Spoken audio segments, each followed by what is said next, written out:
Hi everyone, I'm Larissa Russell of Creative You, and I'm your host of the Creative Soul Healing Podcast.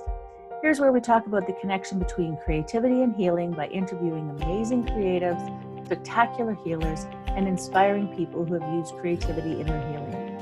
What does it mean to be creative? What is creativity? You don't have to write a best-selling book or paint a masterpiece or even play in a rock band. Creativity is in everything that we do, in the ways we think, in the way we run a business. In our everyday lives, we are creative all the time. Let's talk about how we are creative and how creativity helps us heal mentally, physically, and emotionally, right now on the Creative Soul Healing Podcast.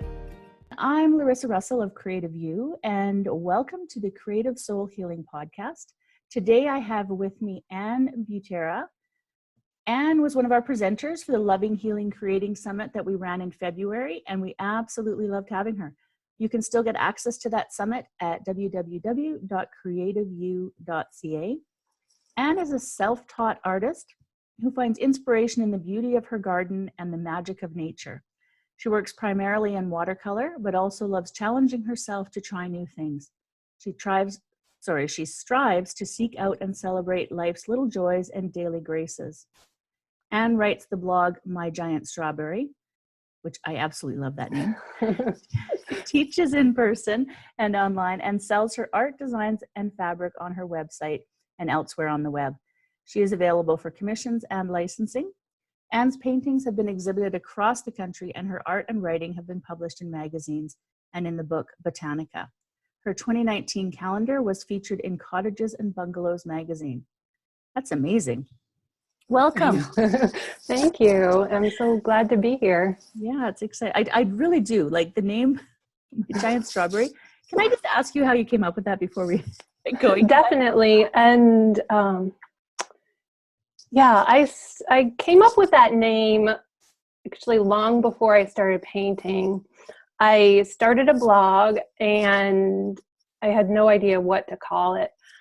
And I thought about it for a while, and I remembered how there's a kind of a family legend about me, how in kindergarten I got in trouble for telling everyone in class that I had this giant strawberry. I don't know if I said that was as big as the garage or something like that. That was in my backyard, and that I had a pet giraffe. And so the teacher talked to my parents and wanted them to tell me the difference between reality and imagination. And I just thought that reclaiming my creativity, even through just starting that blog, and reclaiming my belief in imagination and the unfettered view of the world that children have, was just a good name for this new enterprise for me. And I've stuck with that name as I've changed what I've done with my blog and with my creativity, just because I think it just really explains who I want to be in the life I want to be living. Yeah, no, I just love it. And that story makes it even better. Like it does, it makes it even better. So I love that. Thank you. Well, you've already started, but can you share some of your story and your path that brought you to where you are now? Sure. I was a really creative child, and my dad is a musician. My mom was an art teacher, and she sewed a lot of our clothes when I was a child, and we were always making things, and I was making up stories, and along the way I lost that as I grew up, and as I had this idea in my head that I wasn't good at art, and there were other people in my class who were good at art. I wasn't. I was good at other things, and we grow up and we leave those things behind. And eventually I realized that I missed that. I mean, I was always doing creative things. I was repainting furniture and growing a garden, and I loved cooking and things like that. But I realized I wanted creativity to be more at the forefront of my life. And so I began to experiment more and do sewing and crochet, and I secretly wanted to learn how to paint. And it took me a while to be brave enough to try. And I asked a friend who was an artist if she would give me lessons, and she wasn't really interested in that. And so I dabbled. And also during that time, my job was really stressful. I was living in a big city. I grew up in the suburbs of Chicago. And then after college, I moved to Cleveland, and I was working in a library there in an inner ring suburb. And we had a lot of behavior problems. And when you say you're working in the library, it sounds like a nice, wonderful thing to do. And lots of times it was. I would do story time. I was a children's librarian, but also I had to deal with behavior issues, and we had homeless people and people with mental illness, and it was really stressful for me. Mm-hmm. And I was also just tired of living in the city and seeing the lack of respect that people had for our neighborhood. And we lived on a corner. People would stop at the stop sign and then just throw trash out their window, and it was just hard. And so I quit my job. My parents were buying a place in the country. It was always their dream throughout my childhood that they would buy this place in the country. And so they were finally going to do it in their retirement. And I said, I'll come and I'll help you. And my husband was supposed to be working on getting our house sold, which was a disaster at that point in our neighborhood. And I just jumped for my dream of living a creative life. And I did so many wonderful things that year that I was helping my parents get this little hobby farm set up. Mm-hmm. I helped my parents plant an orchard, and I helped them raise baby chicks. And all the time I was teaching myself how to paint. And I ended up moving back to the city and taking on a crappy job in a bookstore instead of a library this time. And life got really dark for a while. And it was really difficult. My relationship with my husband was strained. My relationship with my parents was strained. And I was feeling pretty desperate. And I realized I didn't want to be. And two things helped me. One was art and creativity. I'd never let go of that. My paintings were kind of terrible at that point, but I wanted to keep painting. The other thing was I started writing what I call joy lists. And it was just my way of seeing the beauty in even the dark times, seeing the light in the dark times. And eventually things got better. And it was really down to those two things that helped me get through that. Mm-hmm. And today, we finally did sell our house in Cleveland, and now we live in the town about 5 miles away from where my parents' place is. My husband has a little shop in town, and I paint and teach online and teach in person. And I wish I could go back and tell myself in the dark times that you'll get through this and everything will work out. Mm-hmm. And I think maybe I believed that deep down, but it's hard when things are so dark. Yeah. Oh, I totally understand that. That's what actually made me turn my life around as well. You know, and even though I've been teaching for over 30 years in person, it was always like a part-time thing, always something I sort of did, and then I didn't, and then I did, and then I didn't. And then when you reach the absolute bottom, you come out the other side going, life has got to change. Mm-hmm. Yeah, absolutely. So you've touched on it a little bit, but what does healing with creativity mean to you? I think that all of us are meant to be creative, and we're all, as children, we're all creative. We can tap into our imaginations, and the other part of it is that we are so curious. We look at everything around us and we want to interact with it. And I think so many people, like I did, lose that as we grow up.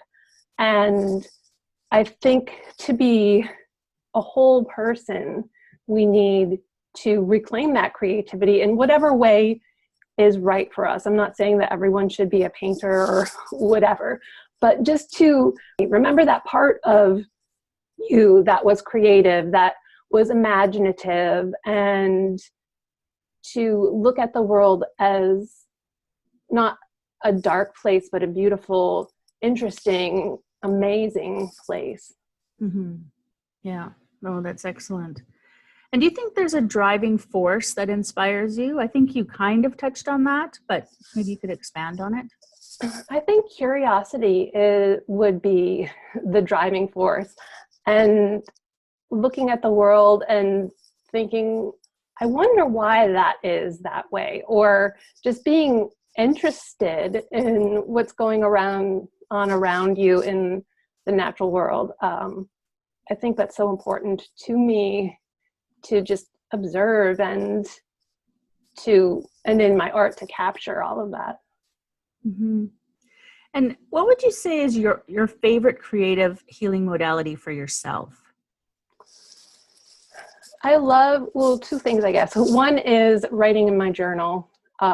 Every morning I start my day writing in my journal, just checking in with myself, seeing how I'm feeling, maybe what I see out the window, or walk with my dogs, and what I'm thinking about, what I want to work on. And that really helps to ground me and clear my head. And then also just working on my art, working on a painting or thinking about a painting or coming up with a new idea, just exercising my creativity in that way. Yeah. Yeah. I really think, I know for me, journaling is a huge one too. And writing, I need to write. Like I have to do that every day. I don't paint every day, even though I'm an abstract artist. But I do create every day, always creating something. But yeah, I think the journaling is so important. Oh, yeah. And what would you consider is your greatest accomplishment to date? Well, I've been thinking about that. And although I'm very proud of being published in magazines and in that book, Botanica, I just think that teaching myself to paint, I am most proud of, because there are so many times along the way that I could have given up, that I could have said, this is terrible, I have no talent, which I guess as when I was younger, I did give up, but coming back to it and not giving up in my dream to learn how to paint and to just keep going. Yeah. Yeah, no, that's an excellent one, because I think it's true. And when we tend, well, I'm speaking for me. When I say we tend to give up on things, even though we love the idea of it, or we think that we would, really enjoy it. But when it gets hard or it's not working out the way we think, then it's just easier to just let it go. Oh, I'm not good at that. But yeah, there's been a few things I've come back to again and again. And for me, recently, it's faces. Trying to draw and paint faces. I am horrible. But you know what? I'm going to keep doing it because I love it. I will figure this out. Oh, yeah. It is really hard. Yeah. I don't do it a lot. I do it sometimes in my sketchbook. But yeah, it's difficult. Yeah. I've had a couple that I was like, oh, that's not so bad. Tell it to face. That's good. As long as it's not supposed to be a specific person, right? That's right. We're not there yet. If you could change one aspect of our society through your work, what would it be? I think it would have to be to see the beauty in the world.